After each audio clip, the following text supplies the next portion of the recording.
স্বর্ণের দামে যেন রীতিমতো ওঠানামার খেলা।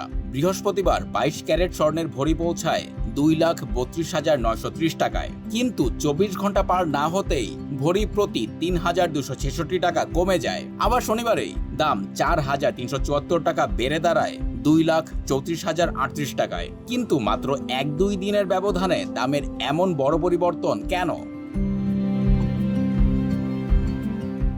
আমরা ওয়াইফাই ছাড়াই ধূপধাপ আপলোড করি, কারণ আমাদের কাছে বেশি জিবি আছে। বেশি জিবি জিতবেন মাই জিপি অ্যাপে। মূল কারণ আন্তর্জাতিক বাজার। বিশ্ববাজারে স্বর্ণের দাম বাড়া কমার প্রভাব সরাসরি পড়ছে দেশেও। এর সঙ্গে ভূরাজনৈতিক অস্থিরতা, মূল্যস্ফীতি আর যুক্তরাষ্ট্রের সুদের হার নিয়েও অনিশ্চয়তা আছে।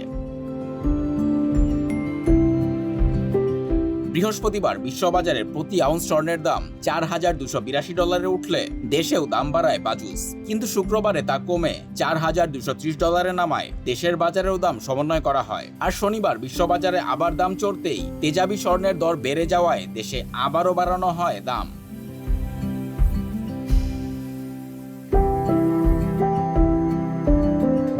সহজ কথায়, বিশ্ব বাজারের উপরই ঝুলে আছে দেশের স্বর্ণের দর। আর সামনের দিকে বাজার কোন দিকে যাবে তা নির্ভর করছে বৈশ্বিক অর্থনীতি ও আমেরিকার সুদের হারের পরবর্তী সিদ্ধান্তের উপর।